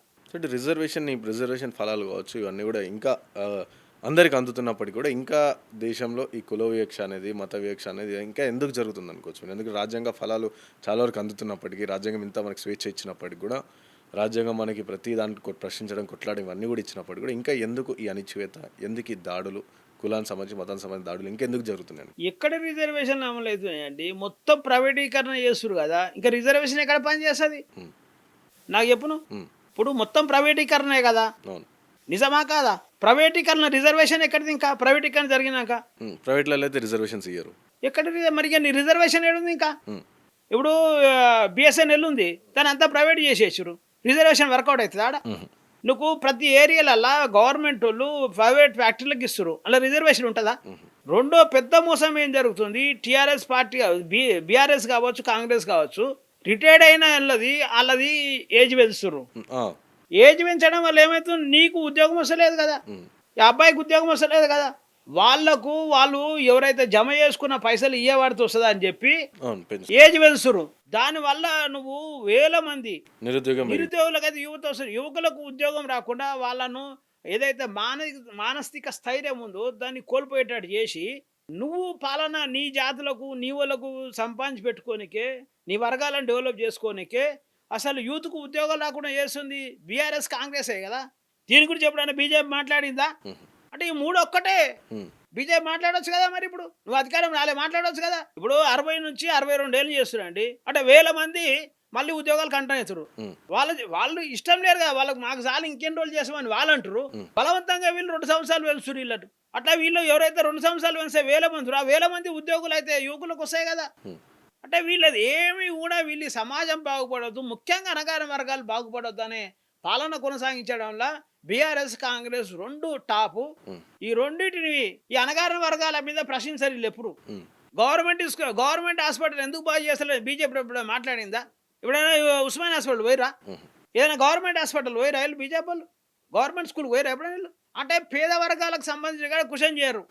ఎక్కడ క్వశ్చన్ చేస్తారు? మళ్ళా కాళేశ్వరం పోతారు. 1,45,000 కోట్లు. దానంటే ఎవడ మెగా కృష్ణారెడ్డి వాడు ఏమన్నా వచ్చి పైసలు ఇస్తాడేమని మన దగ్గర పోయి పంచాయతీ పెడతారు వీళ్ళందరూ కలిసి. గవర్నమెంట్ స్కూల్ మాట్లాడితే ఏమొస్తుంది వీళ్ళకి, గవర్నమెంట్ హాస్పిటల్ పెడితే ఏమొస్తుంది? ఏం రాదు వీళ్ళకు. ఒకటి ఉచిత వైద్య ఉచిత విద్య అని ఉట్టి మాట్లాడితే తప్ప దాన్ని నిర్వీర్యం చేసే కానీ ఉండరు. మొత్తం ఎన్ని ఇంటర్మీడియట్ కాలేజీలు ఉన్నాయండి, ఎన్ని డిగ్రీ కాలేజీలు ఉన్నాయండి చూడండి మీరు.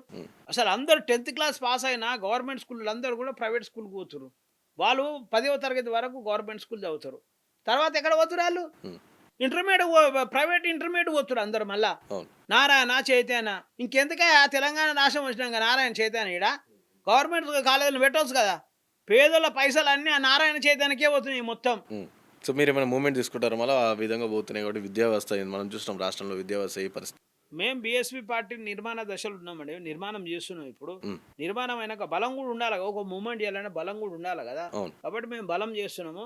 ఖచ్చితంగా ఆ మార్గంలో మేమైతే పోరాటం చేస్తాం. ఖచ్చితంగా ఈ గవర్నమెంట్ ఏదైతే ఎడ్యుకేషన్ వ్యవస్థ పెరగాలి, కాలేజీలు పెరగాలి.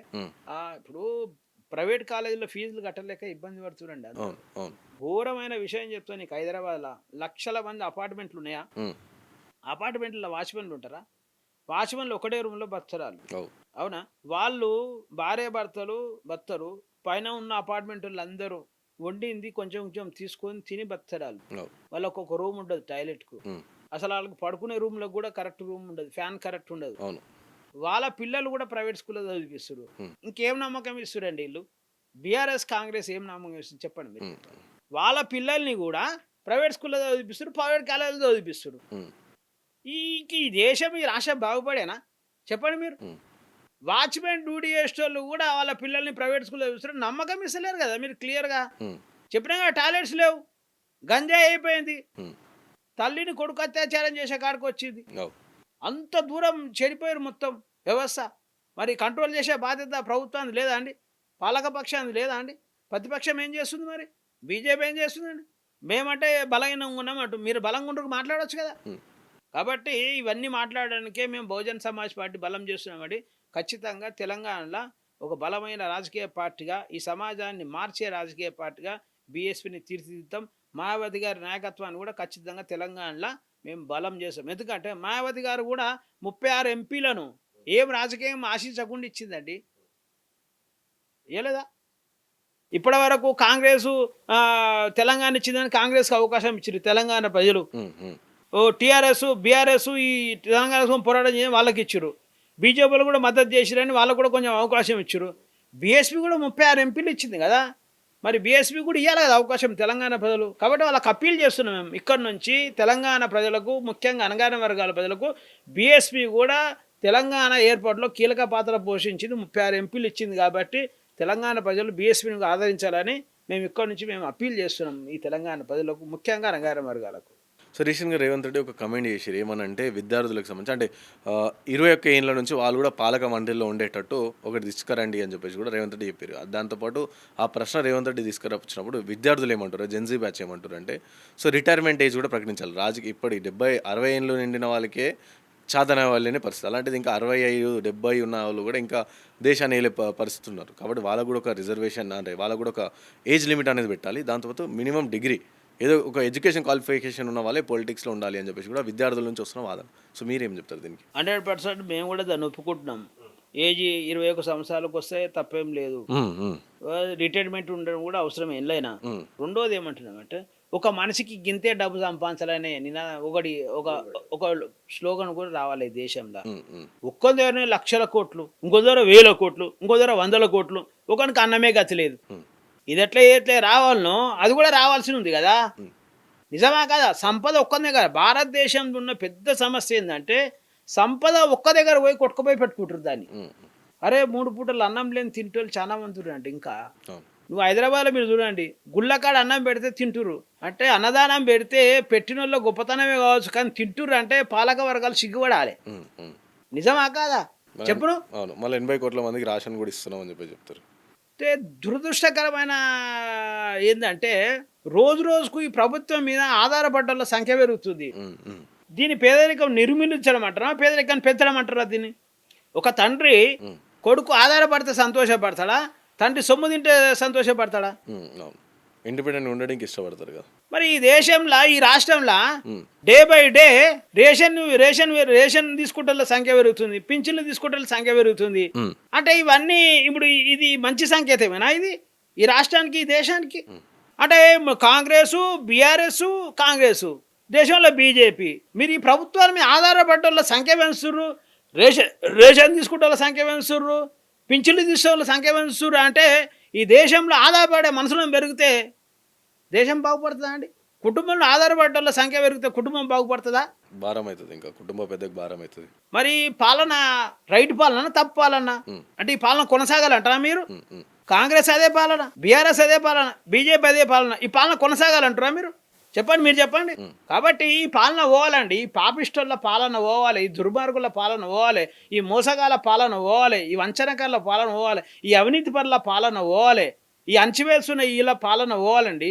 పోకపోతే ఈ సమాజం బాగుపడదు. సో ఇప్పుడు నెక్స్ట్ 2028-29 ఎలక్షన్స్లో సో మీరు ప్రజలకు ఏ నినాదంతో ముందుకు వెళ్తారు? ఎందుకంటే చూసినాం మనం, కాంగ్రెస్ పార్టీ ఏమో డిక్లరేషన్, కామారెడ్డి డిక్లరేషన్ కూడా చిత్తరిత డిక్లరేషన్స్ అని చెప్పేసి చెప్పింది. వాళ్ళు 10,000 ఇస్తాను, వీళ్ళు 12,000 అట్లా కొన్ని హామీలనే చెప్పింది. సో బీఆర్ఎస్ పార్టీ కూడా తెలంగాణ తెచ్చిన పార్టీ కాబట్టి మీరు అధికారం ఇవ్వండి, బంగారు తెలంగాణ వేసుకుందామని వాళ్ళు అధికారంలోకి వచ్చి. సో బీఎస్పీ పార్టీ 2028-29 ఎలక్షన్లో ఏ నినాదం ముందు పెట్టుకొని వెళ్దామని చెప్పేసి మీరు అనుకుంటున్నారు? నేనేమంటున్నా అంటే యువకులకు స్వచ్ఛమైన పాలన ఇవ్వాలండి, నిరుద్యోగ సమస్య నిర్మూలన చేయాలా, అవునా? పేదరికాన్ని నిర్మూలించాలంటే ప్రభుత్వ పాఠశాలలు, ప్రభుత్వ ఎడ్యుకేషన్ వ్యవస్థ బాగుపడాలి. పేదరికాన్ని నిర్మూలన చేయాలంటే ఖచ్చితంగా మన ప్రభుత్వ వైద్యం అనేది డెవలప్ కావాల్సిన అవసరం ఉంది. ఇవన్నీ కూడా జరగాలంటే మంచి మనుషుల పాలన, మంచి ఆలోచన పాలన జరగాలి, మహానీయుల పాలన జరగాలి. ఎందుకు ఇది జరుగుతలేదంటే గాంధీ గారు కొంతమంది బాగుగా కోరుకున్నారు. నిజమా కాదా? నిజమా కాదా చెప్పండి మీరు? నెహ్రూ గారికి అంతే, సర్దార్ వల్లభాయ్ పటేల్ ఆయన కూడా అంతే, బాబాసాహెబ్ అంబేద్కర్ పాలన అందరిని మంచిగా కోరుకున్న ఆయన, అవునా? ఇలా ముగ్గురు పాలన నడుస్తుంది కాబట్టి కొంతమందే బాగుపడుతారు. ఈ రాష్ట్రంలో అంబేద్కర్ పాలన వస్తే అందరు బాగుపడతారు. కాబట్టి ఇలా ముగ్గురి ఆలోచన, వీళ్ళ వారసులే ఈ సమాజాన్ని పాలిస్తారు తెలంగాణను. కాబట్టి అందరు ఎక్కువ మంది నష్టపోతారు, కొంతమంది బాగుపడుతారు. అంబేద్కర్ అందరి వాడు, అందరి మంచి కోరిండు ఆయన. అగ్రవర్ణాల స్త్రీలకు కూడా ఓటక్కి ఇచ్చిండు ఆయన, అవునా కదా? అందరు మహిళలకు ఆయన ఎడ్యుకేషన్ రైట్ ఇచ్చిండు, అవునా కదా? కాబట్టి అందరి గురించి కొట్లాడింది కాబట్టి ఆయన పాలన రావాల్సిన అవసరం ఉంది. ఆయన పాలన కేవలం బీఎస్పీతోనే సాధ్యమవుతుంది. సో రీసెంట్గా పార్లమెంట్ వేదికగా కంగనా రనౌత్ గారు, ఎంపీ, మీకు ఐడియా ఉంటుంది. సో వారు కొన్ని వ్యాఖ్యలు చేస్తారు జెన్జీల పట్ల, ఎస్పెషల్లీ జెన్జీలు మురికి కాలువతో సమానం అండ్ వాళ్ళు ఇవన్నీ ఉద్యమం ఇవన్నీ చేసే బదులుగా వాళ్ళు ఏదైనా స్కిల్స్ నేర్చుకుంటే బాగుంటుంది, నేను 28 సంవత్సరాలు 2 నేషనల్ అవార్డులు గెలిచిన అని చెప్పేసి తను మాట్లాడారు. సో ఈ వ్యాఖ్యలు ఎట్లా సార్? దీంతోపాటు చాలామంది బీజేపీకి సంబంధించిన వాళ్ళు అందరూ యాంటీ నేషనల్స్, యాంటీ నక్సలైట్లు, అర్బన్ నక్సలైట్లు, పాకిస్తాన్ అది అని చెప్పి అందులో కంగనా రనౌత్ గారు కొంచెం తీవ్రంగా వ్యాఖ్యలు. సో ఏం చెప్తారు మీరు? ఇక మురికి గురించి ఆమెనే మాట్లాడాలి, ఎవరు మాట్లాడదు దేశంలో. మురికి గురించి కంగనా రనౌత్ గారు ఆమె తప్పిస్తే ఇంకొకరు మాట్లాడలేరు అంత గొప్పగా. కాబట్టి ఆమె ఆ మురికి గురించి ఆమెకే ఇచ్చి పెడదాం. రెండోది, విద్యార్థులు మురికాలు అంటే ఇప్పుడు దేశాన్ని ఎవరు పాలిస్తారు 15 ఏళ్ళ నుంచి? బీజేపీ. ఇప్పుడు ఈ సమాజాన్ని మంచి చేయాల్సిన ఎవరు చేయాలి? పాలిస్టులు, పాలకులు చేయాలి కదా. చెడైందని మీరే అంటారు కదా. అంటే ఎవరు తయారు చేస్తారు? మీరే కదా. ఆ పాపం అంతా మీదే కదా. వాళ్ళు మంచోళ్ళు అయితే కూడా ఆ క్రెడిట్ మీకే, వాళ్ళు మంచోళ్ళు కాకపోతే క్రెడిట్ కూడా మీకే. కాబట్టి మీ అంత ఆలోచన ఈ దేశం మురికుంపలు కాలంది అన్నట్టే కదా. కాబట్టి ఈ దేశంలో బీజేపీ వాళ్ళు అంటున్నాను. కాబట్టి వాళ్ళ ఆలోచనలనే మురికిందండి. విద్యార్థుల ఆలోచనలో, విద్యార్థుల పోరాటంలో మురికి లేదు. విద్యార్థులకు అన్యాయం జరగకపోతే ఎందుకు వస్తారండి? రెండో విషయం కూడా చెప్తున్నాను మీకు నేను. నీట్ అనేది కార్పొరేట్ సంస్థల కోసం వాళ్ళు దాన్ని కంప్యూటరైజ్కేరణ చేస్తలేరు దాన్ని. ఎందుకంటే మెడికల్ సీట్ చాలా కాస్ట్లీ కదా, కోట్ల రూపాయలు కదా, అమ్ముకోవాలి కదా, సంపాదించాలి కదా. అదే ఇంజనీరింగ్ తక్కువ అయిపోయింది. ఇంజనీరింగ్ జేఈ చూడండి మీరు, ఆ ప్రశ్నలు అన్ని కంప్యూటర్ సెలెక్షన్ చేస్తుంది. కాబట్టి అక్కడ అవినీతి నీ పేపర్ లీక్ అవకాశం లేదు. నీట్ అనేది మనిషి సెలెక్షన్ చేస్తున్నాడు కాబట్టి ఇక్కడ అవినీతి అవకాశం ఉన్నది. అంటే నేనేమంటున్నా అంటే ఇంజనీరింగ్ ఎందుకు చేస్తలేరు? ఎంబీబీఎస్ ఏం చేసురు? ఇవి తక్కువ సీట్లు ఉంటాయి, ఎక్కువ పైసలు వస్తాయి. అవి ఎక్కువ సీట్లు ఉన్నాయి కదా, కాబట్టి అది నీకు సంఖ్య బాగా పెరిగిపోయింది. అటు దాని ఇంజనీరింగ్ ఎవరు జాయిన్ అవుతారు అడిగాలా, ఇజ్జత్ లేకుండా అయిపోయింది దానికి. నిజమా కాదా? ఇప్పుడు ఎంబీబీఎస్ డిమాండ్ ఎక్కువది కాబట్టి దీన్ని లీక్ చేసి కార్పొరేటర్లు అంతా కూడా దాన్ని సొమ్ము చేసుకోనికి ప్లాన్ చేస్తారు. కాబట్టి మేమేం డిమాండ్ చేస్తున్నాం బీఎస్పీ పార్టీ తరఫున అంటే జేఈ లాగా కూడా నీటిని కూడా కంప్యూటర్ సెలక్షన్స్ క్వశ్చన్ చేసేస్తే ఇక నీకు లీకేజ్ సమస్య ఉండదు. కాబట్టి ఇది బీఎస్పీ డిమాండ్ అండి. సో ఇప్పుడు మీకు ఫైనల్గా కొంతమంది మహనీయులు కావచ్చు, కొంతమంది రాజకీయ పార్టీ నాయకుల పేర్లు చెప్తాను. సో వాళ్ళ పేర్లు తలుచుకుంటే మీకు ఏం గుర్తు వస్తుంది, ఇప్పుడు వాళ్ళ గురించి ఏం చెప్పాలండి ఒకటే వర్డ్లో చెప్పండి. సో ర్యాపిడ్ ఫైర్లో అంటారు కదా, అదేవిధంగా మీకు ఒక లైన్లో కానీ, ఒక సెంటెన్స్ కానీ, ఒక పదంలో కానీ. So first Ambedkar, Babasaheb Ambedkar. బాబాసాహెబ్ అంబేద్కర్ తన కుటుంబాన్ని లెక్క చేయకుండా ఎప్పుడు ఈ దేశంలో ఉన్న అందరి ప్రజలు బాగు చేయాలని కోరుకుండు.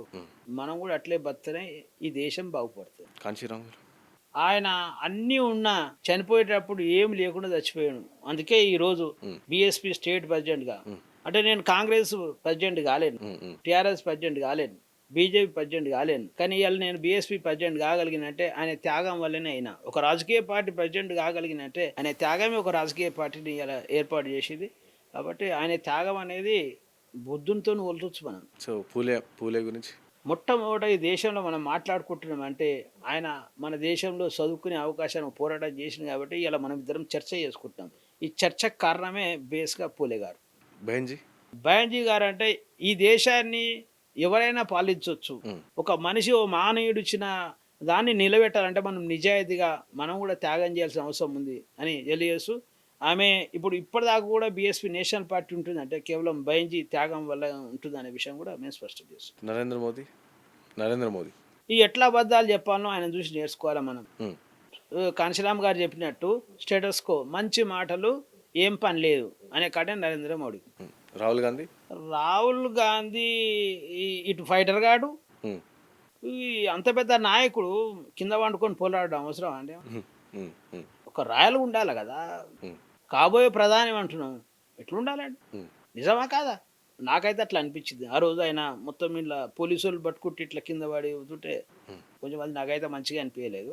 ఒక పెద్ద లీడర్ అంటే పెద్ద లీడర్ లాగా డిగ్నిఫైడ్గా ఉండాలి. వస్తే పోవాలి, ఏమన్నా దానిలో నువ్వు పట్టుకపోవాలని పోలీసు వాళ్ళు అనుకున్న తర్వాత నీకు గవర్నమెంట్ చెప్పిన తర్వాత నువ్వు పట్టుకున్నవాడు, నువ్వు నిలబడ పట్టుకపోతాడు, నువ్వు పండుకున్న పట్టుకపోతాడు.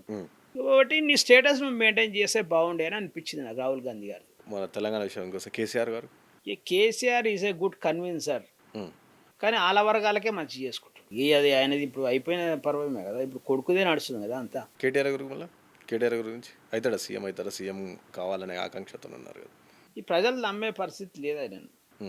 ఇప్పుడు కేటీఆర్ గారు నిజంగా ఇప్పుడు మనిషి తప్పు ఒప్పుకుంటే ఎవరైనా బాగుపడతారు. నేరళ్ళ విషయం ఎవరండి బాధిత, ఎవరు విక్టిమ్స్, ఎవరిని వాళ్ళు ఇబ్బంది పెట్టిన కేటీఆర్ గారైనా ఆయన ప్రచారం అయింది కదా.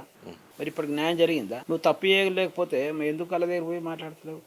కాబట్టి కేటీఆర్ని రాష్ట్రం నమ్మే పరిస్థితి లేదు. వాళ్ళ కూతురు కల్వకుంట్ల కవిత ఇప్పుడు వారు కూడా ఒక పార్టీ పెట్టుకున్నారు. ఇక భౌగోళిక తెలంగాణ వచ్చింది కానీ సామాజిక తెలంగాణ రాలేదు కాబట్టి సామాజిక తెలంగాణ విధంగా కృషి చేస్తాను చెప్పి తను ఒక డిఎన్ఏ ఒకటేసారి మారుతుంది అంటే, అంత ఒకటే తరంలో మారుతుంది అంటే మరి సైంటిఫిక్గా అయితే అది అసాధ్యమని అనుకుంటున్నాను.